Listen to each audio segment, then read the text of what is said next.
Good day. It's Rosh Chodesh, like I wrote in my brief Shabbos wishes to you, if you had a chance to look at it. And normally we say that we, the Jews, we the Yidden, we comfort Hashem. Menachem of. The full name of the month is Menachem of. Who's Menachem? Who comforts? We comfort the Father, Hashem. My message said just the opposite. Hashem comforts us. So several people wrote to me that this is something new, unfamiliar. Normally, we don't do Rosh Chodesh, Mevarchim, we don't bless the new month for Tishrei, right? We don't, because God, and what we say is that Hashem blesses that month. So they asked me, is it, besides Tishrei, is it of also? And I explained to them, no, the Tishrei is a halacha, a minig, by everyone. I was speaking about a spiritual idea. Of course, we bless the new month of.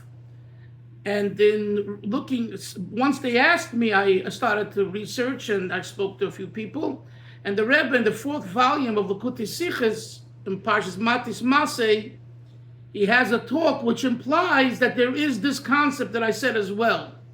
That not only do we comfort God, but it takes a father to comfort us. Menachem of. In other words, who is comforting us? Of the Father. So I just wanted to mention that if you happen to be wondering. So it's not a halacha or a minig. Of course, we bench the month. In concept, because the descent is so great, today starts the 9-day period, which is the most mournful period of the Jewish calendar until we get to the most mournful day, which is Tisha B'Av, the 9th of Av, which is next Wednesday night, Thursday. It's a 24 to 26 hour fast. And we're lamenting the destruction of the Holy Temple in Jerusalem. And at the same time, the Talmud says that Mashiach is born on that day, and we're wishing and hoping and praying and trying to bring Mashiach into the world to end the exile and the destruction. So this period, because it's so difficult, you need the Father himself to deal with us. It takes a father to deal with the most difficult time. That was the thought that I shared, and there is some support to it, as I said in the Rebbe's Sichos, although the normal conventional interpretation is otherwise. But going back to the Mimer, we're on the bottom of page Kuf Yud. And we're learning here about, we learned, most of you weren't here, but I hope you do follow through in listening to the YouTubes and Spotify's, where I record everything there. And we've been learning about why Adam HaRishon, Avram, Yaakov, and Yosef gave David HaMelech, King David, years. I'm not going to repeat it now, but this was the thrust of the last few pages. Now, even though it's still part of chapter 2, but it's the end of chapter 2, the Tzemach Tzedek, who's the author of this Maimer in Derech Mitzvosecha, the Maimer's Minu Melech, appointing a king, asks, without asking the question, he's asking a question, and that is, what about Shaul HaMelech, Saul, the first king? Why did we need a David HaMelech? Now, we all know that King Shaul goofed up, and he was told to eradicate everyone and all cattle and all animals of the nation Amalek, because Amalek is the seat and root of all evil, and the only thing it understands is one thing: destruction. Everything else is simply a game, as we see now, with the nation of, that, I don't know if they're Amalek, but Iran, and, how they play games, constant games, right?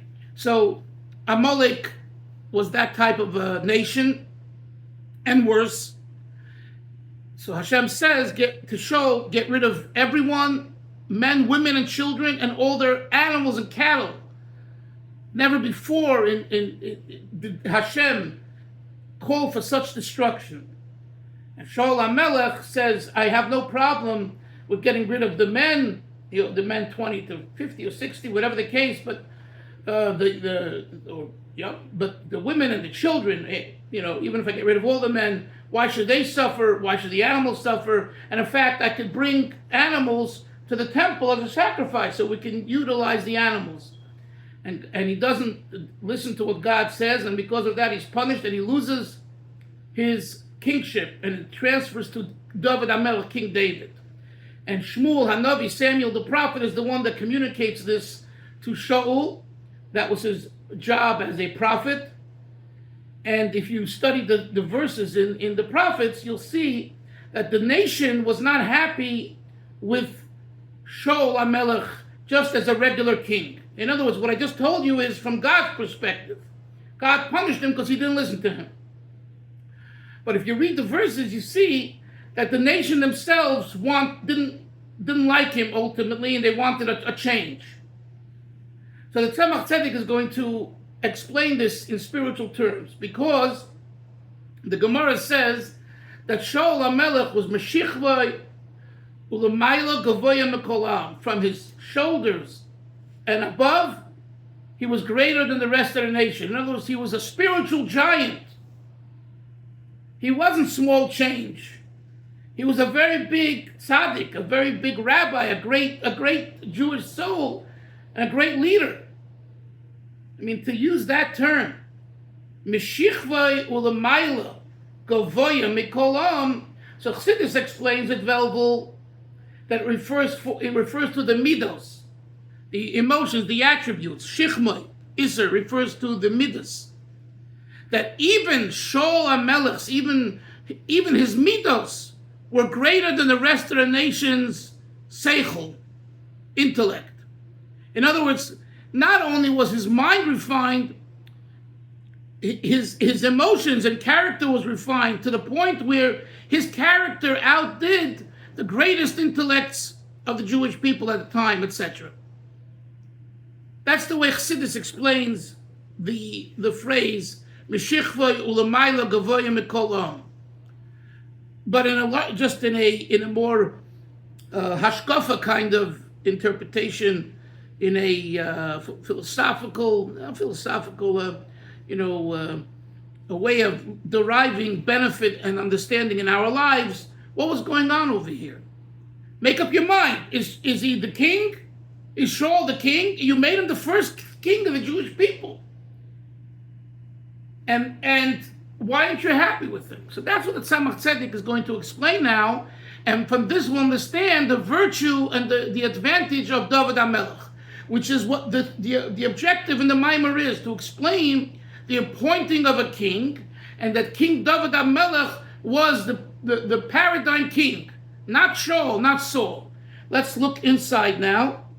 We are, again, on page Kuf Yud, 3 lines from the bottom. I'm sorry, 2 lines from the bottom, in the middle of the page, after the word canal, the acronym canal, apostrophe, comma, we're at the word umnam. However, in your Shaul, the idea of Shaul, who shahoya mebchinas bina. It says that Shaul was what we call bina. Bina is the quality of understanding and comprehension, and the second of the 10 emanations, the second of the 10 spheres. Shelamayla min malchus. It's greater than malchus, which is the 10th emanation. Why? Malchus, as we've been learning all along in the Maimar, is the practical aspect, right? To implement. It's the transition between the higher and the lower. So it already has a connection, association to the lower being how we should conduct our life.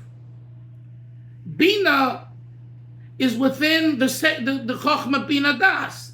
It's within the mind. It's like abstract thinking. But not chokhmah, it's bina. It's not the nakuda, the germ, the idea, but it's the development of the idea, but it's still all in the mind. It's still all not relevant to the recipient, to the makabel. And it says that Shola Melech, his soul comes from bina. Kosuf Shoel, as it says, Shoel, where does he come from? From the width, Rachav, the broadness of the river. A river, a nahar, expands. Bina is expansion. Chokhmah, Mark, Moshe. Chokhmah is just an idea. It's a point. Right? You could be a genius with a genius idea. If you don't develop it and you don't expand it, it's not going anywhere. We have plenty of people. They're great geniuses, but they can't explain it.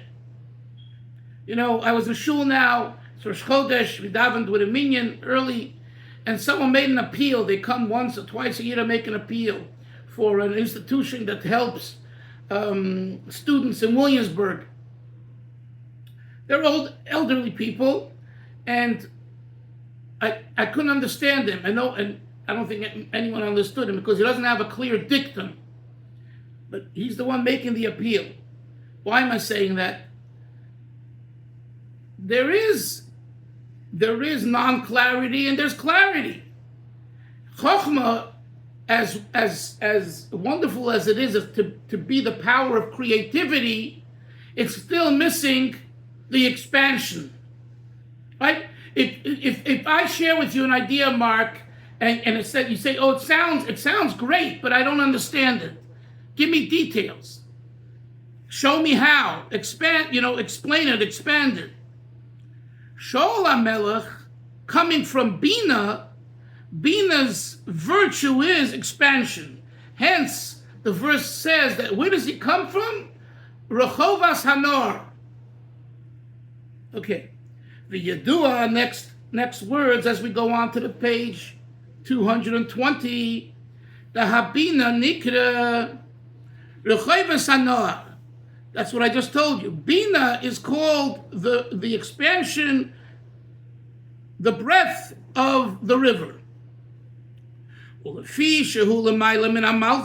And because Bina is greater than Malchus in the sense, Bina is the second of the 10 emanations, and Malchus the 10th.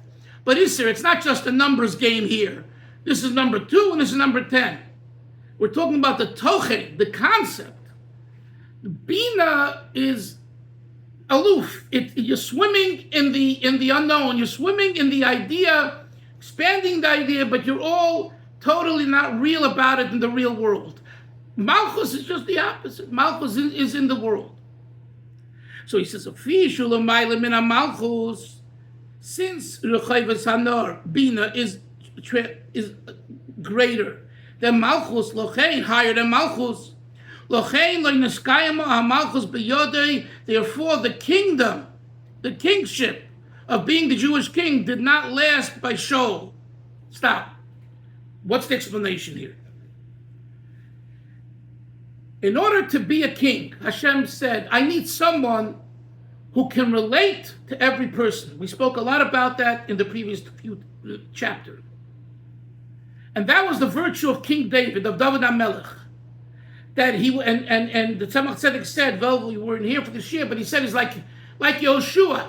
Just like Yeshua, it says he was appointed to succeed Moshe because he was able to lahalach neged ruchish kol echad. He was able to understand everyone's spirit. He related to the people. Yoshua, that's why he was the proper successor to Moshe. It wasn't just that he hung out with Moshe and he knew all of Moshe's customs, like a gabbai of the Rebbe who knows all the details of the Rebbe, when the Rebbe's eating, when he's sleeping, when he's learning, when he's walking, and how he does this, and when he ties his shoes. That's not it. He understood every person. And that's why he made him the successor to Moshe. So that Tzemach Tzedek says, so too King David. King David HaMelech, why is he called David Melech Yisrael? Because he understood the person and he got into the person's mind and heart, and that's what he helped him accomplish where he was coming from. Shaul HaMelech is just the opposite. Shaul HaMelech is not interested in any of that. He's interested in being a monarch, a ruler, a guru. I say this is the way it is, that's the way it is. It makes no sense. And people won't relate to it. He doesn't care. Because he's floating in the world of Bina, intellectualism, in the world of ideas. And if the idea resonates with him, it's already okay. And he adds salt to the wound by saying, not only do I have the idea, I have the expansion of the idea. The problem is the expansion of the idea is in your head. It has nothing to do with reality, the way the person on earth and at the job, down below here, how the person feels and deals with it. And to them, it's totally absurd. It doesn't make any sense, and he doesn't relate to it, he doesn't care for it, and he doesn't want it. That's what the Tzemach Tzedek says. When Hashem saw, you hear? When God saw that Shaul HaMelech, with all of his greatness, he's not able, we'll see in a moment, to give the Jewish people what they need, the kingship ended by him and it was transferred to David. And the fact that, like I said before, the people didn't want him, that's exactly what the people didn't want, right? Again, when we learn the Pesuk in the Tanakh, we say, you know why? It was because God punished him, so he lost the kingship, and that's true. But there was also a human factor involved, a human factor that has this spiritual, mystical explanation, that he wasn't cut out to be a king over people. Is there? This explanation you've never heard in your life?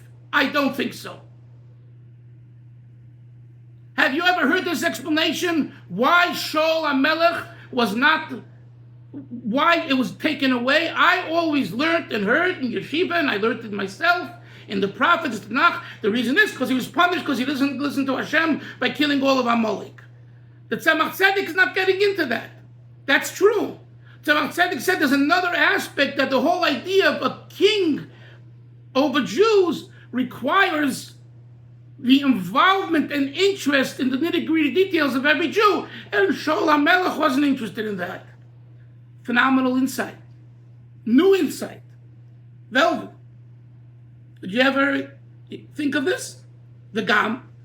Now in the parentheses.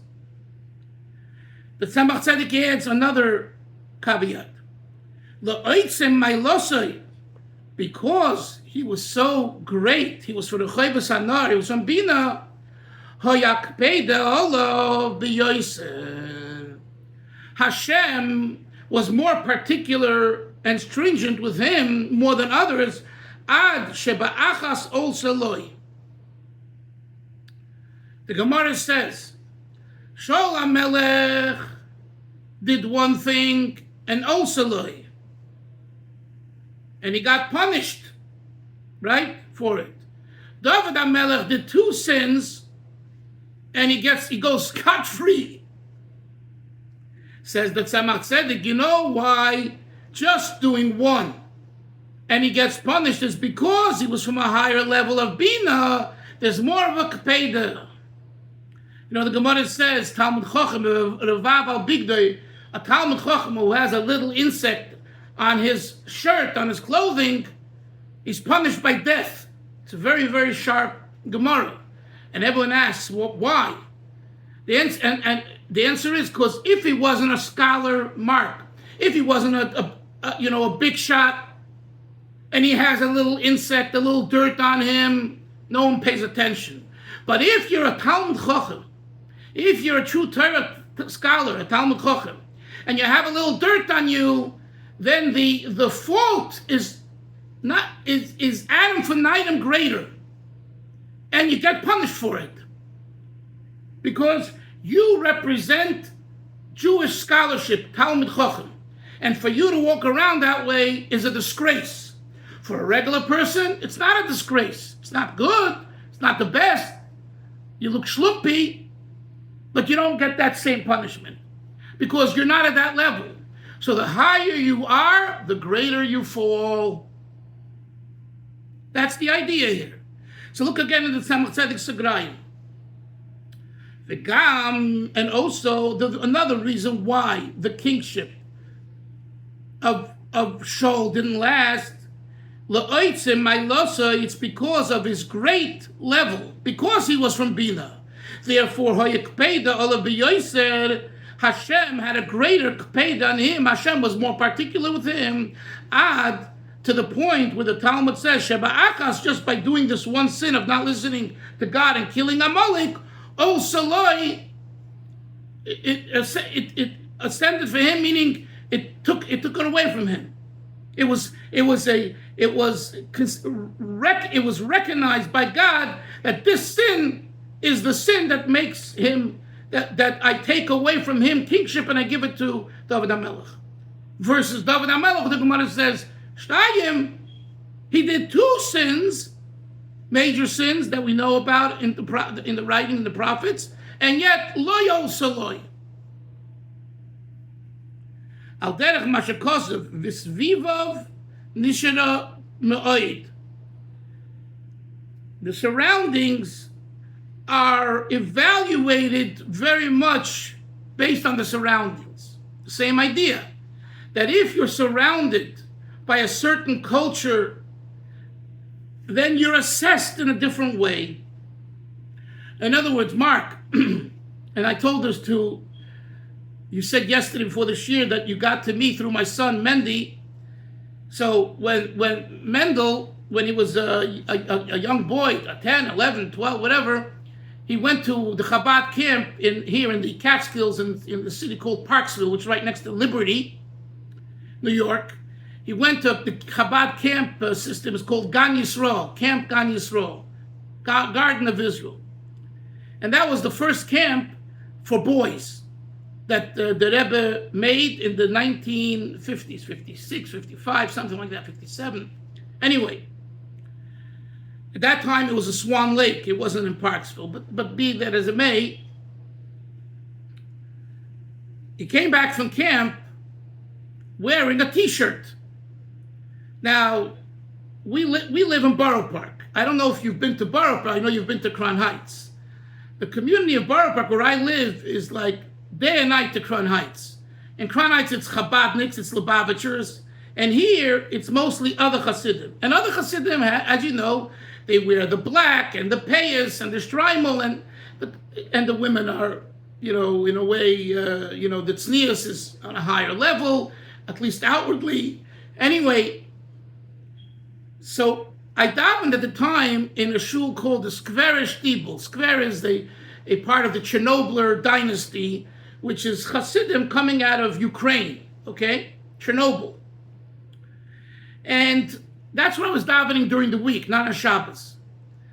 And I was a recognized member there in the sense of I was the only Chabadnik, and I was a proud carrying Chabadnik, and everyone knew it. And in fact, my signature was the Chabadnik who sits in Square. So when I donated money for an ad in their dinner journal, I signed off my name, HaChabadnik HaYoshev B'Square. It's the Chabadnik who gave this ad, the Chabadnik who sits in Square. In other words, I'm not a Squarer, I'm a Lubavitcher, I'm a Chabadnik. But I happen to sit in Square and daven there in the morning. Anyway, we really, it's 20 years. I davened there for 20 out of the 30 years that I'm here back in Brooklyn. Anyway, and my son comes in to daven. I say, Menachem Mendel, get up and come to shul. And he does. And he comes in with his T-shirt, which says Camp Gan Yisrael. And it's, short, sleeves,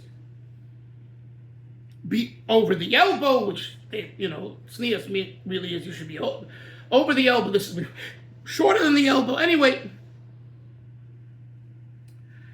And to myself, I'm like embarrassed. Everyone here is dressed with a white shirt, looks so sterile. But that's the culture in the shul, and he comes in with his camp shirt and his sneakers. No one said anything to him no one said anything really nasty to him. But I said to him when he came home, I said, you can't come into shul this way. It's just, this is not a Chabad shul. In Chabad, here in Borough Park, they tolerate it. In Crown Heights, they say you're the best.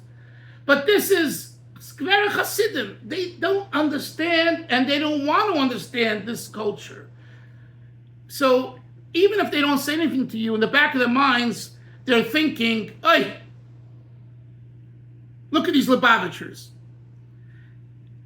And it was a struggle and a battle because, he said he didn't understand. He was a young boy. He says, look, I'm coming to Dalfin.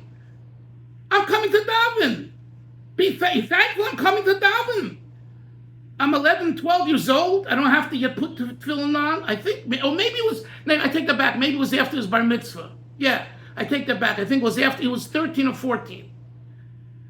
And it took a while for me to convince him, please, when you come here, change your shirt, because they don't relate to it. Why do I say that? Because he quotes a verse in Tehillim, V'svivav nishar hamoed.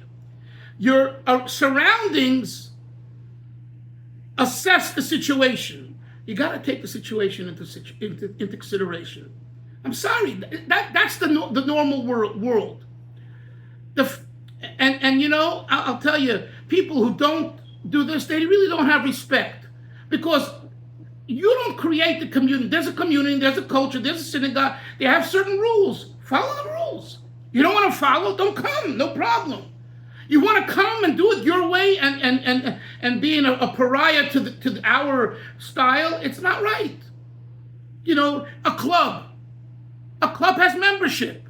You don't follow the rules, they kick you out of the club. A goyish club lahavdo. So the Tzemach Tzedek says, Shaul HaMelech, because he was so great, he couldn't relate to the people, and therefore he wasn't the right king for the Jewish people.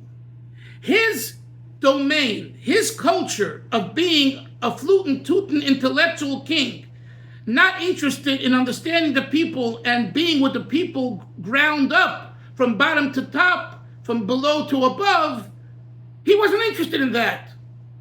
So Hashem says, I don't want you as king. You're the wrong king. You had a chance to change, you didn't change. Because your soul is associated with Bina. Bina is in the intellect, it's higher, it's Rechai Basanar, but it doesn't do what I need of a Melech. That's what the Tzemach Tzedek says.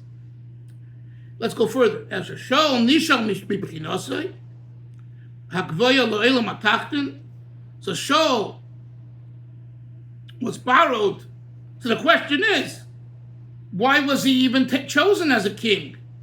He was borrowed. Hashem gave him a chance, took him from his high level to this low world, in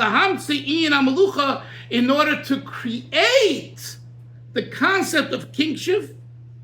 If you should call Ashkolos Koshes, this is because all beginnings are difficult. Velvel, this is such a rich word. Every word here you could talk and sermonize for hours. Tzemach Tzedek says there are times you need to do shock treatment. Velvel, you know what shock treatment is? Shock treatment is, you're a doctor. You have to sometimes, to change the situation, you have to do something out of the ordinary. The Rambam says it. If a person has a very bad midah, attribute, a behavior that's kind of addictive and very bad, you have to go to the other extreme. And the Rambam says that's why? So that you'll come back to the middle path. If someone, Mark, is plagued with ego, they have to deflate themselves to the point where they kind of humiliate themselves to become back normal, to be middle of the road. Now we know this wasn't the shita of the Baal Shem Tov, of the Mesnagdim and the Musarniks. they would go into a store that was selling food, and they would say, ask, do you have a pound of nails? Because they wanted to show that intellect is nothing. Not only the Litvish, the Misnagda, but also the Chassidic talk. But I don't want to go into this, another discussion. Says that Tzemach Tzedek, as a norm, that's not the accepted way. But at the beginning, to set the tone, because the beginning you got to break through, kolas cholas koshes, there it's acceptable. And that's why God chose Shaul. Because Shaul was from Bina. And because Shaul was about the idea. Shaul was not right. So the first thing you have to do is create a domain, a realm, where the whole concept of kingship and rulership becomes acceptable. Then you can deal with the particular details. That's where David HaMelech comes in, King David, where he starts dealing with the people's needs and the details. But King David wouldn't be able to get there if there wasn't first a Shaul who broke through. What an important lesson. You need to have a Shaul HaMelech before a King David, even though the ultimate choice is King David and not Shaul HaMelech. Says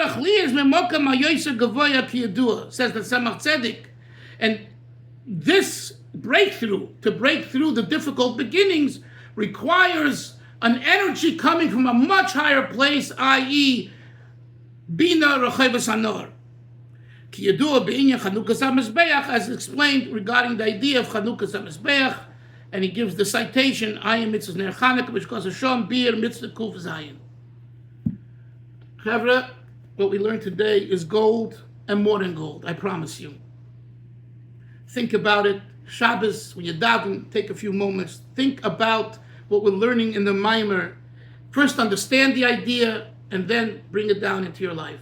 Have a great day, everyone. We'll see everyone tomorrow. A good Chodesh. Take care. Bye-bye.